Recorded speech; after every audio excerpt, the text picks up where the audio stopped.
আসসালামু আলাইকুম মালয়েশিয়া প্রবাসী ভাইগণ, আশা করি আপনারা সকলে ভালো আছেন। মালয়েশিয়া প্রবাসীদের জন্য দারুণ সুখবর। মালয়েশিয়া বিদেশি কর্মীদের আবাসন দিবে কোম্পানি ও নিয়োগকর্তা। চলুন খবরে বিস্তারিত জেনে নেওয়া যাক।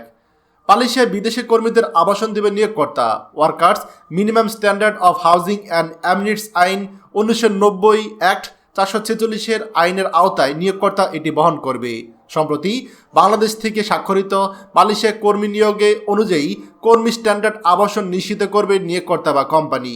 Malaysia minimum standard of housing act, amenities এবং আইন 1990 অনুসারে উল্লেখ রয়েছে, কর্মীর থাকার জন্য ছাদ, পানি, বিদ্যুৎ, স্বাস্থ্য সমস্ত পানি নিষ্কার ব্যবস্থা থাকতে হবে।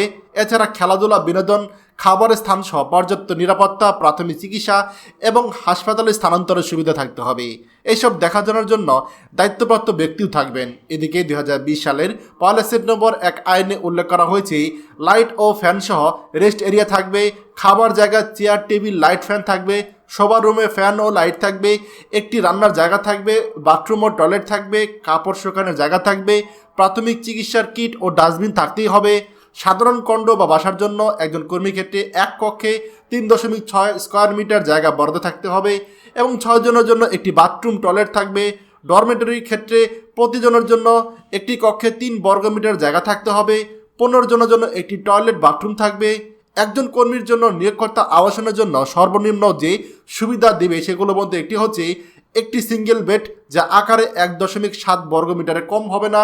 যদি ডাবল ডেক হয় তাহলে 2 বেডের মাঝখানে ফাঁকা জায়গা 0.7 মিটারে কম হবে না। এছাড়া 4 ইঞ্চি পুরুত্বে ম্যাট্রিক্স, একটি বালিশ এবং কম্বল দিতে হবে। একজন কর্মীর জন্য একটি লকার থাকবে, সেখানে কর্মী ব্যক্তিগত মূল্যবান জিনিস রাখবে এবং নিজের দখলে রাখতে পারবে।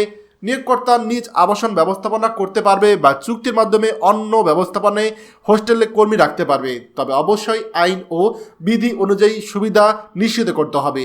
এইসব যদি নিশ্চিত করতে না পারে তাহলে নিয়োগকর্তা বা কোম্পানি প্রতিটি অপরাধের জন্য 50,000 রিঙ্গিত জরিমানা দিতে হবে। প্রিয় মালয়েশিয়া প্রবাসী ভাইগণ, এটি আমাদের প্রবাসীদের জন্য সত্যিকার অর্থেই অনেক বড় একটি সুখবর হবে যদি মালয়েশিয়ার এই আইনটি পুরোপুরি বাস্তবায়ন হয়। বিশেষ করে বাংলাদেশ থেকে যে কলিং ভিসায় নতুন করে যারা মালয়েশিয়া আসবে তারা অন্ততপক্ষে এর থেকে উপকৃত হবে। খবরটি আমাদের মালয়েশিয়া প্রবাসী সকল ভাইদের জন্য অত্যন্ত গুরুত্বপূর্ণ, তাই আপনারা যা দেখছেন তারা শেয়ার করে অন্যদেরকে এক্ষুনি দেখার সুযোগ করে দিন।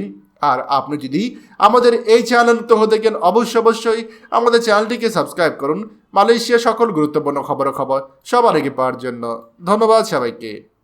আমাদের সকল ভিডিও আপডেট সবার আগে পেতে আমাদের চ্যানেলটিকে সাবস্ক্রাইব করুন। সাবস্ক্রাইব করতে সাবস্ক্রাইব বাটনে ক্লিক করুন এবং বেল আইকনে চাপুন, যাতে আমাদের কোনো নতুন ভিডিও আপনি মিস না করুন।